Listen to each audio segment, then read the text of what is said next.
Okay, it's about time for us to begin this morning. We're going to finish with 1 Corinthians 16, just a few verses, and then we'll head on into Ecclesiastes. But I wanted to do the passage justice and read these. We ran completely out of time. In fact, we were a little bit over last week, or I'd have just read these quickly, but I think it's important for us to see them, and I certainly don't plan to spend long there. We've got a lot of area I'd like to cover in Ecclesiastes. So you can go ahead and find Ecclesiastes if you want to, but then hold your finger there while we look at 1 Corinthians 16. He says there in verse 19, he says, "The churches of Asia send you greetings." How important is that to hear from other churches that they care for them? I really feel like we struggle in this area. We tend to be isolationists. That's a big fancy word that just simply says we just kind of keep our nose in our work and do our thing. I don't think we entirely do that here at Crittenden Drive. I think we do that. We do it probably on a grander scale. I found this a lot more in the metro Atlanta area of churches. It was a lot easier for churches just kind of do their own thing. A lot of times there were bigger churches and they were busy, and so they didn't really support gospel meetings, and they really didn't. And I think that's one of the reasons why gospel meetings have kind of fallen to the side, because we don't have a lot of people that support other churches and other things. The elders just recently were talking. I think it was Rob that brought up the idea that, maybe it would be a good thing for us to have an annual event for the churches of Logan County. And just, well, congratulations, Linda. I didn't know you had a child. I noticed you'd been away for a couple of weeks, and so I just didn't give it a thought or anything. But I'm so happy for you and Michael. And sorry, I got a little sidetracked there. I don't know why. It's an Alabama baby. Is that Alabama baby? All right. I'll tell you what. It suits you well. Does it? Isn't it precious? Aren't they precious? I tell you what, we love on our grandkids. They are so precious. So, my idea, or not my idea, Rob's idea, we ought to have a day when maybe a church appreciation day, where we maybe meet in the afternoon and have a special worship service. Kind of have that as our service for the evening type thing. Maybe even get a guest speaker to come in, but invite. And I don't know how people would support it, but yet somehow, some way I think there's strength in numbers, and I think that's what Paul was trying to get across to the church here, that you're not by yourself. And they weren't like Nashville, where there's a Church of Christ on every corner. There were very few churches in the area, and so to know that other churches are mindful of us, praying for us, encouraging, that's encouraging. So he talks about Aquila and Priscilla together with the church in their house send you hearty greetings in the Lord. First time we hear about Aquila and Priscilla is in the book of Acts, I think around chapter 18. They're some of the original members. In fact, some people think they actually started the Church of Christ in Rome, that they were there before any apostle had ever visited there. But Claudius, Bible says in Acts chapter 18 that Claudius had kicked all the Jews out, and of course they're Jewish ancestry. It wasn't kind of one of those things. So, well, we're not a Jew, we're members of the Church of Christ. I mean, it was it was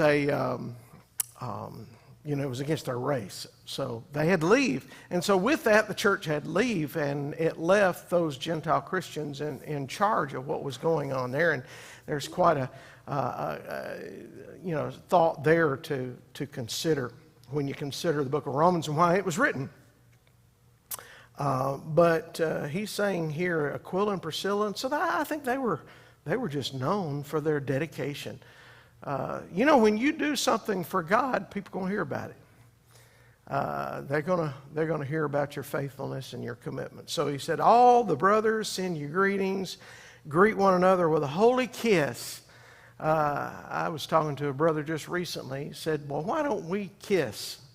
If we're trying to restore New Testament Christianity, why aren't we kissing on one another?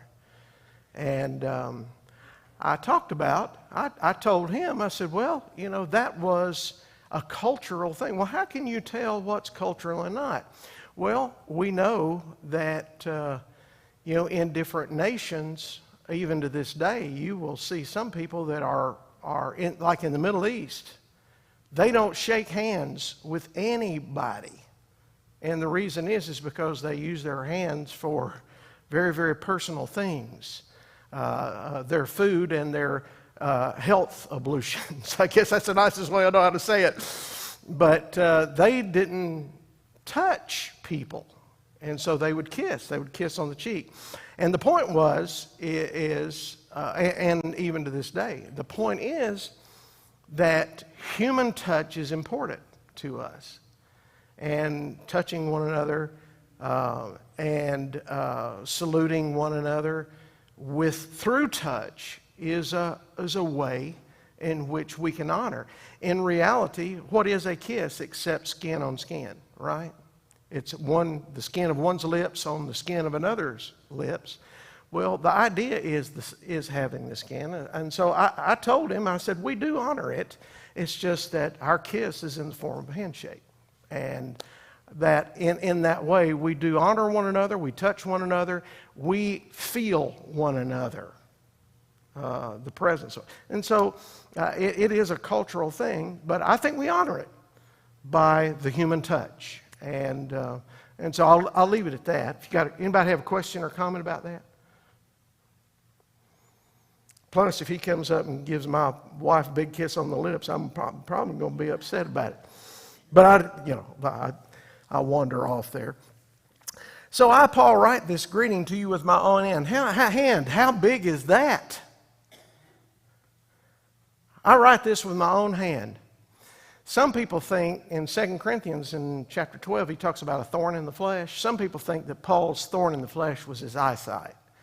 And it's because there are a lot of references to his vision and his inability. And this is kind of one of those passages where people would look at and say, well, he wasn't able to write down everything. He probably had a scribe that wrote down most of this. This word, he would have told him verbatim what to say, what to write. But the fact that he says, I, Paul, write this greeting with my own hand, he's saying, well, I didn't write the rest of it with my own hand, but I'm writing this greeting with my own hand. And why is that important to a person? Well, if he's blind and is not able to see, and yet he writes with his own hand, how special is that? And so the churches would have known about Paul's, and of course this would have been like a signature too, to say it definitely is from me, and this is how we know 1 Corinthians is from Paul. Things like this. And so verse 22 says, if anyone has no love for the Lord, let him be accursed. If you don't love the Lord, let him be accursed. Our Lord, come. That's an appeal. That's a prayerful desire on his part. The grace of our Lord Jesus Christ be with you. My love be with you as in Christ Jesus. Amen. So Paul is really trying to, he's getting emotional here, I think, and I see the emotion in his writing. He loves these people. Well, he worked with them. He planted a church there. He baptized some of them. And he got the work off the ground. And so they're very, very special to him. So any comments about 1 Corinthians? It's been an old friend this year. I've just thoroughly enjoyed our time looking at that passage. And so I kind of feel a little sad about leaving it behind. But there are so many things in the book. I was talking to a parent of one of our teenagers this morning, she said, she leaned over to her mother when I got started my sermon. She said, is he going to talk more about this armor again? Type thing. I can kind of belabor the point a little bit, and I apologize for that. I told her, I said, just give me 2 more weeks, just 2 more weeks, and we'll try to get away from the armor of God to something else. But hey, she, at least she's listening, right? She's listening. Hopefully she's gleaning some things from it. So, okay, we're in the book of Ecclesiastes. Why Ecclesiastes? Why study Ecclesiastes? Well, to me, Ecclesiastes is one of the most practical studies that I think a person can ever do. Now, when I say practical, I'm thinking about what do we do in our lives? What's going on with us every day? Well, we get up in the morning and we go eat our breakfast, or we have our shower and we go and do this or do that. We go through our day, and then at the end of the day, we lay our head on our pillow and we go to sleep, type thing. And what we do during all that time, somehow, some way, we paint a picture as being meaningful to us. And we have Solomon, who we assume wrote this book. That Solomon is a person who's lived life. We know about Solomon's failures. He was the wisest king. Why was he so wise? You remember? Sorry? He prayed for wisdom. God said, I'll give you anything, Solomon, whatever you want. He said, I'll get wisdom. Of course, he got the rest. God gave him everything else too, and riches. And he was a faithful servant of God. Was he always a faithful servant of God? What happened? He got married. That was the worst thing. No, he married a bunch of girls. That was his problem. It wasn't that he got married. He married 700 wives. 700 wives. And he had 300, we use the word concubine because that's what we grew up with, but it's 300 girlfriends, 300 servants that he made like a wife and probably had children by. And so he's got 1,000 women in his harem, and a lot of them, most of them, come from other backgrounds. Canaanites, Tyre and Sidon, Mesopotamia, all these nations around Egypt, Cush, all the way down into Africa, maybe even over to Italy and Europe and Rome, and which back then there was no such thing, but as Rome, that didn't start till about 700 BC. This is about 300 years before that, so this predates Rome. But nations, these little bit of nations, Cyprus, out in the islands, you've got these various different nations. These kings would have daughters, and he would marry.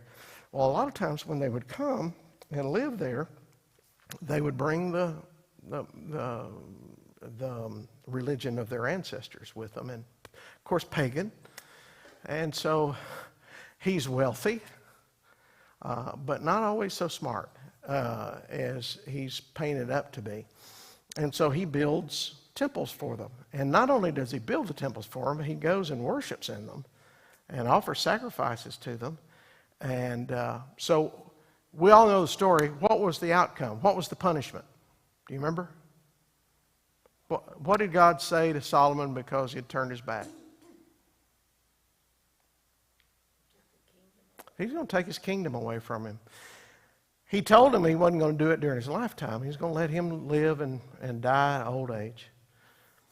But he was going to take his kingdom from him after he died through his offspring. So, and we know Rehoboam comes to the throne and division takes place. Jeroboam, who had been a general for Solomon at one time, he comes and takes 10 tribes, and they establish Israel in the north, Judah in the south, where Rehoboam, Solomon's son, reigned. So we kind of know the background picture there. So really, We don't know for sure that it was Solomon. I'm going to watch a video with you. I've given you a handout, this handout, that is the Bible Project. And we did a lot of these back last year when we were going through Old Testament, kind of looking at some of the books. So let's go ahead and play that. Can you? The book of Ecclesiastes. It's part of the Bible's wisdom literature, and it opens with this line: the words of Kohelet, the son of David, king in Jerusalem. Now in Hebrew, the word Kohelet means someone who has gathered people together. And in this case, it's to learn, so it's often translated in English as teacher. And the teacher is said to be a son or a descendant of King David. And so there are different views about who this figure might have been. Many think that it refers to King Solomon, others to maybe one of the later kings of David's line, and still others think that it's actually a later Israelite teacher who has adopted a Solomon-like persona as a teaching aid. Whichever of these views is correct, the key thing is to recognize that the teacher is a character in the book and is different than the author of the book, who remains anonymous. So we do hear the teacher's voice for most of the book, but it's actually a different voice, the author, who introduces us to the teacher in the first sentence, and then at the end concludes the book by summarizing and evaluating everything the teacher just said.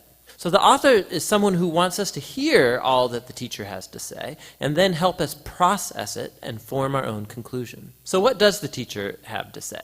Well, the author summarizes the teacher's basic message at the beginning and right at the end, and it's Hevel, Hevel. Everything is utterly Hevel. Now, most English Bibles translate this word Hevel as meaningless, but that doesn't quite capture the heart of the idea. In Hebrew, Hevel literally means vapor or smoke, and the teacher uses this word 38 times in the book as a metaphor to describe how life is, first of all, temporary or fleeting, like a wisp of smoke. But secondly, also how life is an enigma or a paradox. Like smoke, it appears solid, but when you try and grab onto it, there's nothing there. So there's so much beauty or goodness in the world, but just when you're enjoying it, tragedy strikes and it all seems to blow away. Or we all have a strong sense of justice, but all the time bad things happen to good people. So life is constantly, it's unpredictable, it's unstable, or in the teacher's words, like chasing after the wind. Hevel. Now that's kind of a downer. So why is he saying all of this? The author's basic goal is to target all of the ways that we try to build meaning and purpose in our lives apart from God. And he lets the teacher deconstruct these. So the author thinks we spend most of our time investing energy and emotion in things that ultimately have no lasting meaning or significance. And he lets the teacher give us a hard lesson in reality. You can see this most clearly in the opening and closing poems, which focus first of all on time and then on death. So the teacher says, you can spend your whole life working and achieving because you think that makes your life meaningful. You should really stop and consider the march of time. For all of the human effort that takes place in the world, nothing really ever changes. So sure, we develop technology and we build nations that rise and fall, but go climb a mountain and see if it cares. It was there long before any of us, and it will be here long after. I mean, no one's even going to remember you or anything you did 100 years from now, but that mountain, it'll still be there. And the ocean will still be breaking on the beach, and the sun will still rise and set. And so time will eventually erase you and me and everything that we care about. And if that's not disheartening enough, the teacher also can't stop talking about death, all the way through the book, but especially in this poem near the end. He says, death is the great equalizer, and it renders meaningless most of our daily activities. It devours the wise and the fool, the rich and the poor, no matter who you are, what you've done, good or bad, we're all going to die, and it's inescapable. So with these two ideas in hand, the teacher goes on to consider all the activities and false hopes that we invest our lives in to find meaning and significance, like wealth or career or social status or pleasure. So you think working hard is going to make life worth it? Think about the stress and the toll that that takes on you, all the anxiety and the sleepless nights. And by the time you actually earn some wealth, you're going to be too old to enjoy it anyway. And then by the time that you have to pass it on to someone, they may not even be someone who cares about anything that you did. Or maybe you think pleasure is going to make life worth it for you. Go for it. Live for your vacations, live for the weekend party. Monday always comes. Hevel, hevel. Everything is utterly hevel. So what does the teacher advocate then? That we become pure hedonists or relativists? Well, no, that would be hevel too. The teacher acknowledges the ideas from Proverbs that living by wisdom and the fear of the Lord, that these have real advantages. On the whole, life will probably go better for you. See, but the problem is that even living by wisdom and the fear of the Lord, they're hevel too, because they don't guarantee a good life. Good people die tragically, and horrible people live long and prosper. There's just too many exceptions. And so even wisdom is hevel. Again, not meaningless, but an enigma. Wisdom doesn't work the way you think it should all of the time. So what's the way forward in the midst of all this hevel? And here, paradoxically, the teacher discovers the key to the true enjoyment of life under the sun. It's accepting hevel. It's acknowledging that everything in your life is totally out of your control. About 6 different times at some of the bleakest moments in his monologue, the teacher talks about the gift of God, which is the enjoyment of simple, good things in life, like friendship or family, a good meal or a sunny day. You can't control these things. You're certainly not guaranteed them, but that's their beauty. When I come to adopt a posture of total trust in God, it frees me to simply enjoy my life as I actually experience it, not as I think it ought to be. Because even my expectations about what life ought to be are ultimately hevel. Hevel. Everything under the sun is utterly hevel. And so the teacher's words come to a close. Right here at the end, the author speaks up again, and he brings it all to a conclusion. He says, the teacher's words are very important for us to hear. He likens them to a shepherd's staff with a goad, a pointy end, which might hurt when it pokes you, but he says the teacher is trying to poke you to get you to move in the right direction, towards greater wisdom. The author then warns us that you can actually take the teacher's words too far, and you could spend your whole life buried in books trying to answer life's existential puzzles.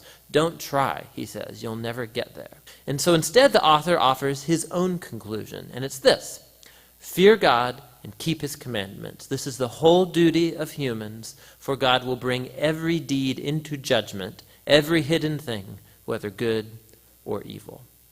And so the author thinks it's good to let the teacher challenge your false hopes and remind you that time and death make most of life completely out of your control. But what gives life true meaning is the hope of God's judgment.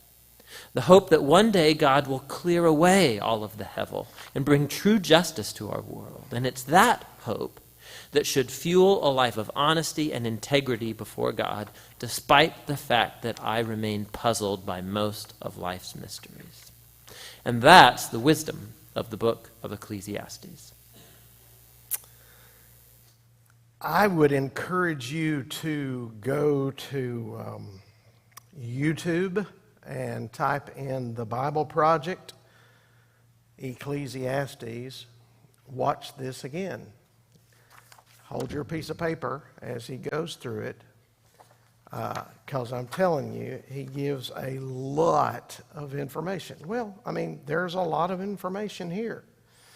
And in essence, what we're going to do in this study is we're going to kind of break down these thoughts. I think he hits it on the head pretty well. I learned some things about it I didn't know either, and so it's good to kind of put it in a nutshell and kind of see. And I just love the way these guys put these. They've done this on every book of the Bible. Most everything I've ever seen them do, I pretty well agree with. There are some things I think they're denominational, but don't let that go away from them being able to teach you some things about the Bible.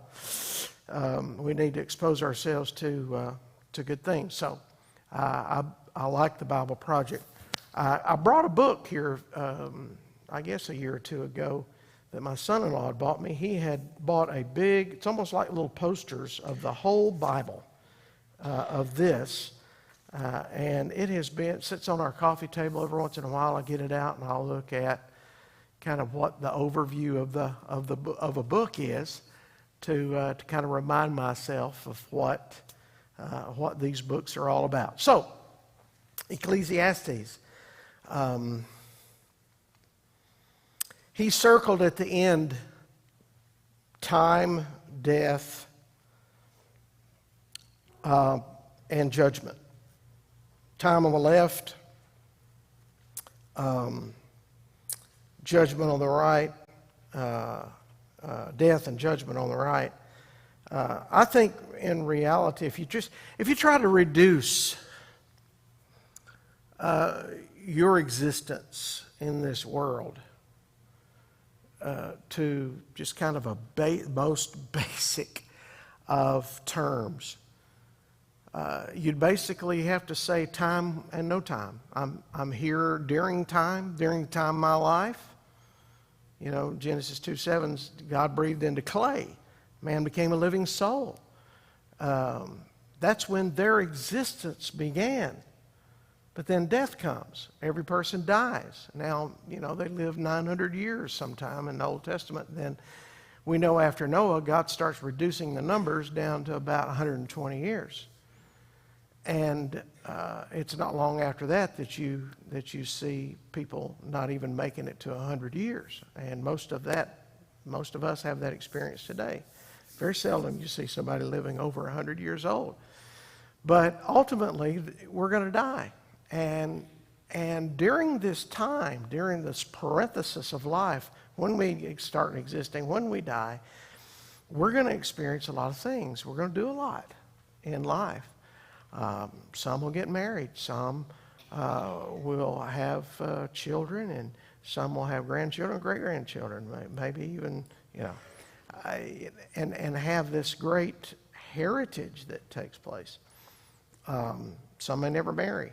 Some may be like Paul, and his greatest life is a life just completely spent dedicated to doing the work of God, doing a lot of things. But in essence, what happens to people is pretty much the same. It's not true with every person. We do remember Paul. Why? Well, because God in inspiration chose to remind us of him. We know about Julius Caesar. Why do we know about him? Well, just the other day, no, he wasn't at my house.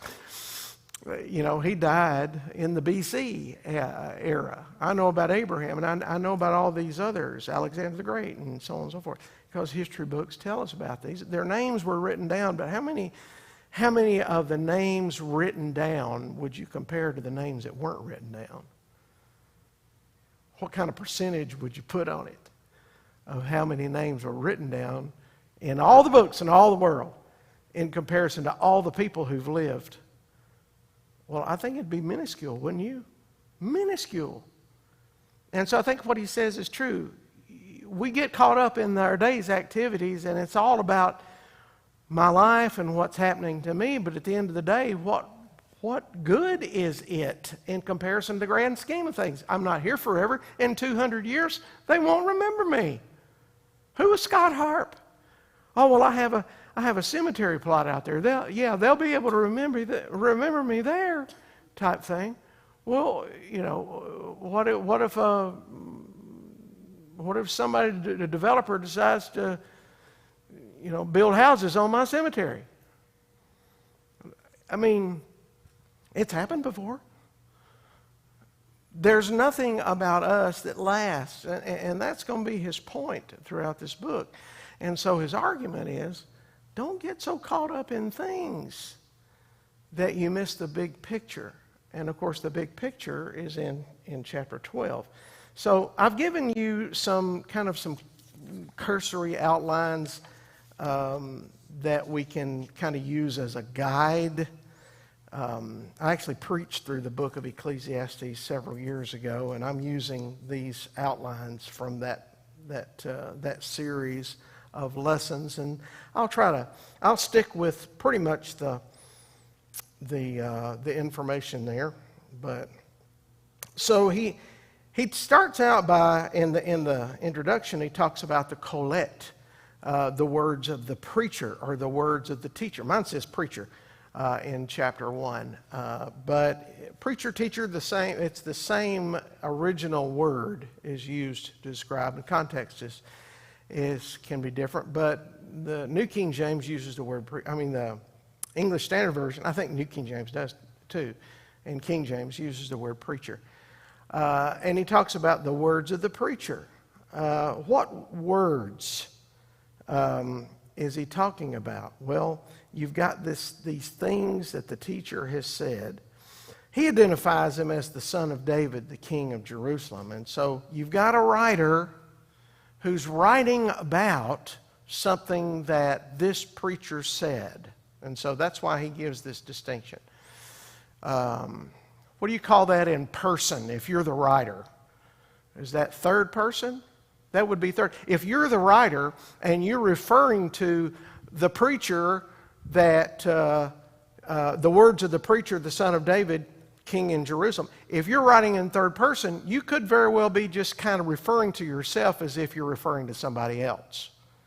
And so that's why he says here in the picture, shows in the picture, well, that could be Solomon.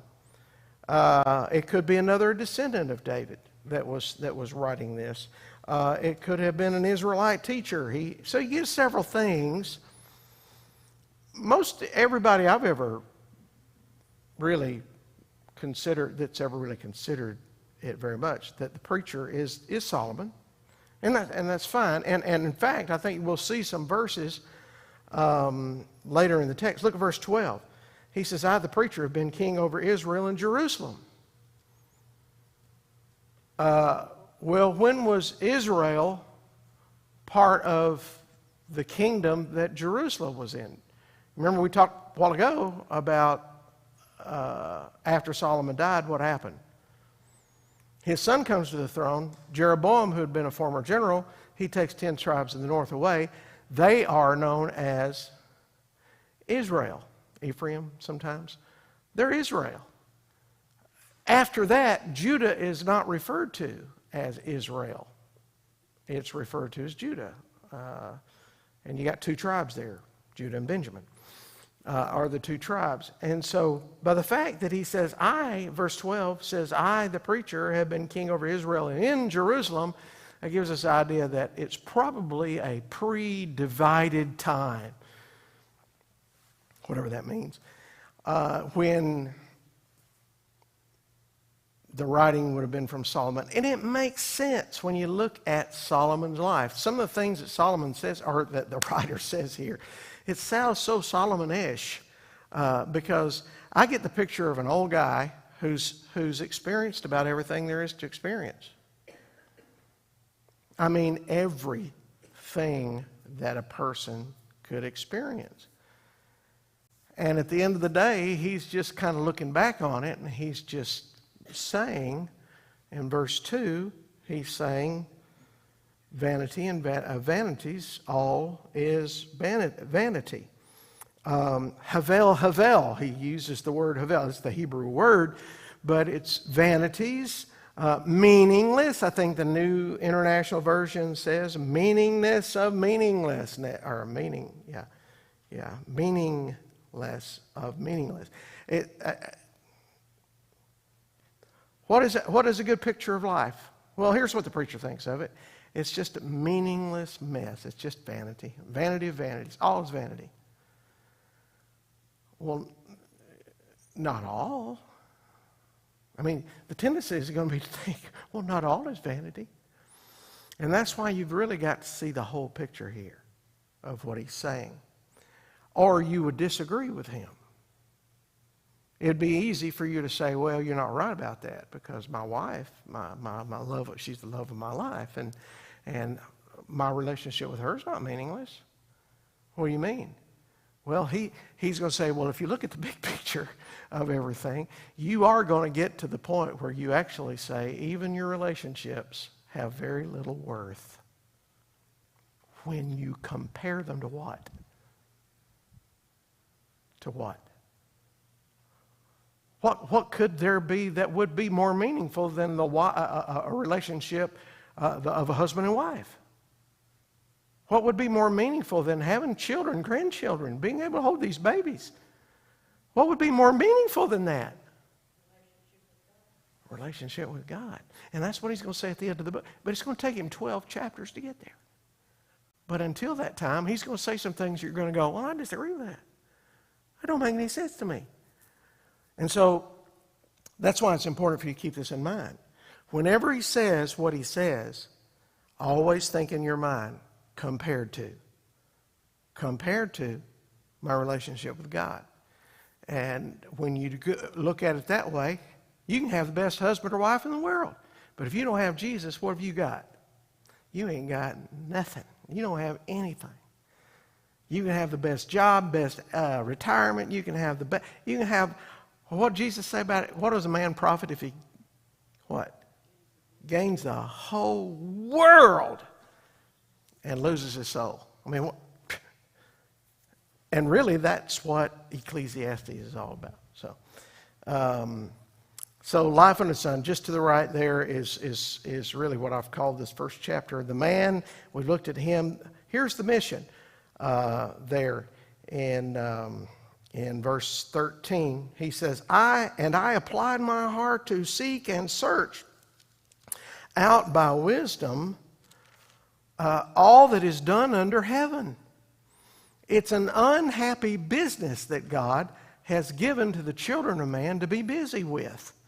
I have seen everything that is done under heaven, and behold, all is vanity and striving for the wind. Look at verse 16. I said in my heart, I've acquired great wisdom. That sounds like Solomon, doesn't it? Surpassed all who were over Jerusalem before me, even David. And my heart has had great experience of wisdom and knowledge.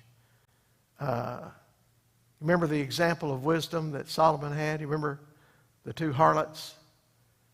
They had babies, children, same age. One of the harlots, they were sleeping with her baby, and she rolled over, and the baby died. And while the other woman was asleep, she took her dead baby and put it in the bed with the woman who was asleep, and took the woman's alive baby and put it in her bed. And when she woke up, she said, wait a minute, that's my baby. Oh no, your baby's dead. Well, we got to go to Solomon. And then she explains all this thing. What was Solomon? How did Solomon solve it? You remember? Go get me a sword. What was Solomon going to do with that sword? He's going to kill that baby. Kill that baby? What kind of monster are you? I'm going to kill that baby. Well, he wasn't going to kill that baby. He was testing who the real mother was. What did the real mother say? Let him live. I'd rather the child live with the lying woman than to see my child in my hand. Man, fame went everywhere. Everybody heard about Solomon, how smart he was. And, I mean, what do? There have been some pretty difficult dilemmas that judges have failed to discern on. And we have seen where some judges did a good job. Solomon was shown to be done. So when he says there in verse 16, I got great wisdom, surpassing all those before me. I've had great experiences of wisdom and knowledge. In other words, I think what he's saying here is there's no better judge than me in all the world. So I think he's setting himself as being one who is going to just take a look at life and the experiences of it and see the value in it. Try to talk about how valuable it really is. And so this is his mission. Now here's the madness that he's got to deal with. Here's what he's got to discern. Here's what he's got to work out. And I don't know that we've got very much time to look at it, but we'll go ahead and get started. So some of the things that he's going to deal with here is the nature of the world. Vanity of vanities. All is vanity, says the preacher. All is vanity. All is meaningless. And that's kind of his first statement. And it's like under this that everything else is dealt with. What does man gain by all the toil of which he toils under the sun? What is to be gained by it? Think about gold. I mean, it was nothing. Gold was just, you put it everywhere. Yeah, you put gold everywhere. I mean, and so, but you think about when he was gone, what happened to all that? Yeah, I mean, they took it away. right. I mean, so all the effort he put into his home and what he built for the Lord, they took it all away. Yeah. Everything disappeared. Yes. Everything disappeared. So what was it good for? He worked and he worked and he worked. He got all this gold. I mean, people were coming and throwing it into his hand, right? And like you say, where is it in 500 years? Babylonians have it. Syrians have it. All this gold. I've been listening to, I think I've told you about it. I listen to LibriVox app. It's a free app where people read works that are out of copyright. And so when I'm out for my walk every morning, I've been listening to the works of Josephus, the Antiquities of the Jews, because he basically, he is a first century historian. He tells the story of the Jews. And so it's not the Bible. Some of it he gets from the Bible, but a lot of it's just kind of how people of the first century thought that how history went. And so sometimes he says some things that the Bible doesn't say. And when you read it, you go, well, that may not be right, or it may be right. See, the Bible doesn't tell us everything happened. But there are some things that have passed down through the years and that have been told. Some things have been made up, sure. But in the first century, this is what they think. Well, what they thought about history. So I've been listening to some of the things here lately about the time when the kings of the Jews, how they thought. And there was this one king, Azariah, who was in Judah. And he had to get some help from the king of Assyria to come down and help him fight against the king of Israel and of Syria. So you got Syria and Israel, the 10 tribes, in bed together. And they're coming down to beat up on Zechariah down there in Judah, in Jerusalem. And so he calls the king up in Assyria to come down. Of course, he's got these huge armies. He comes down there and he kills, he kills the kings of the north, type thing. Well, how's he going to pay him for doing all this nice stuff? You know what he did? He emptied the temple of all its gold. And I'm telling you, the temple, the doors of the temple that Solomon built were overlain with solid gold. One historian said that to see the temple was like looking at the sun. It was so bright. And it was because it was reflecting all the gold. He goes and just scrapes it all off and sends it up and gives it to the king of Assyria, and Assyria takes it off. So that you're right. So that's kind of the long way of saying here in verse 3, what does man gain by all the toil at which he toils under the sun? You know what I write out here to the side? You can't take it with you. Can't take it with you. It might help you while you're here. It might be good for you, but you can't take it with you. And so when you look at it in that way, you think, well, what's the meaning of it? You know, it's useful now, but you're not going to take it with you. So all your investments, all your things. So anyway, we'll stop there, and we'll pick up with verse 3, Lord willing. You know, we're going to fly through Ecclesiastes, aren't we? So I had chapter 2 here, but I think we'll wait a couple of weeks before I give you chapter 2. Unless you just want it, you can come by and get it.